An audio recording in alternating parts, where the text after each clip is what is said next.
Biorobot alebo zombie.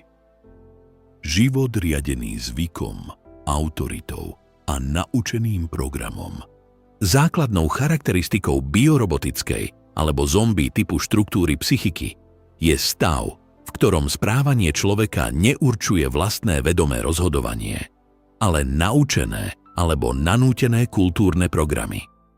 Ide o človeka, ktorý funguje správne podľa pravidiel, koná tak, ako mu je prikázané a nepýta sa prečo.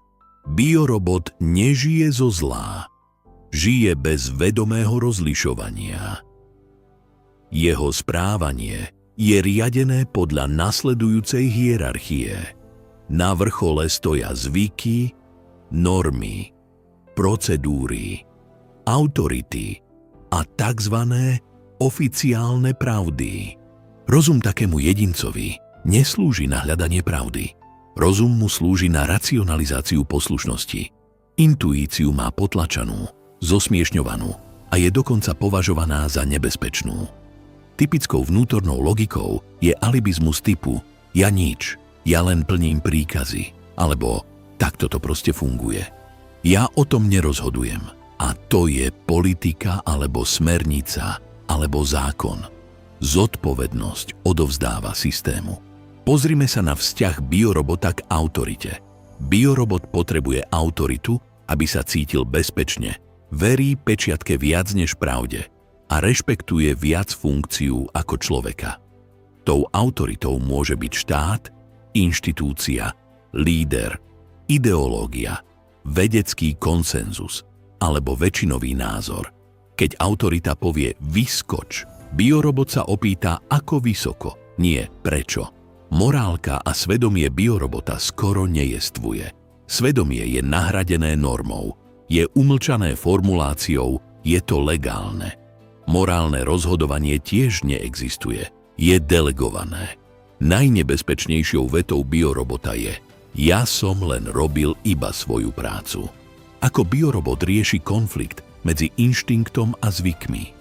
Ak sa dostane do konfliktu, napríklad medzi osobným pocitom a pravidlom, empatiou a predpisom, či medzi realitou a formulárom, vždy vyhráva zvyk a procedúra. Preto úradník ublíži bez zlého úmyslu, učiteľ zlomí dieťa podľa osnov a zamestnanec vykoná nemorálny príkaz, lebo musí. Typickými prejavmi biorobota sú mechanické myslenie, frázy namiesto argumentov, strach z vybočenia, odpor k otázkam a agresivita voči tým, ktorí narušujú poriadok. Biorobot neznáša slobodného človeka, pretože mu zrkadlí vlastnú neslobodu. Vzťah biorobota k moci a ku systému. Biorobot systém neovláda, systém cez neho koná.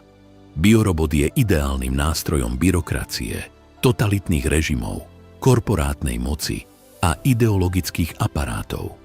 Dejiny ukazujú, že najväčšie zločiny nepáchali démoni, ale poslušní bioroboti.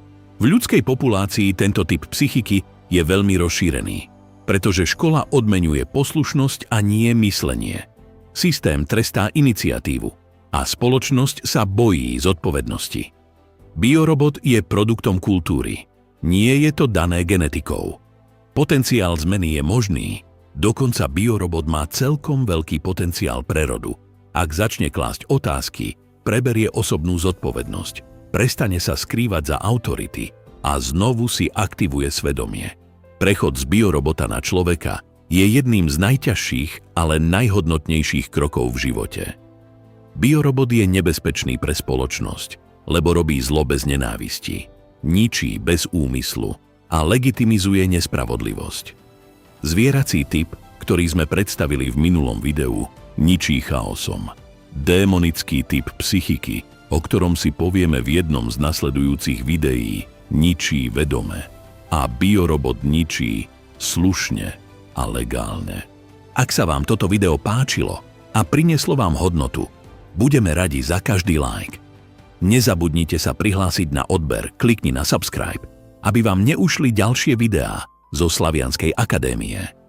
Ak vás toto video oslovilo, zdieľajte ho s priateľmi alebo s niekým, komu môže pomôcť. Vaša podpora nám pomáha rásť a šíriť tieto myšlienky ďalej. Ďakujeme, že ste súčasťou komunity.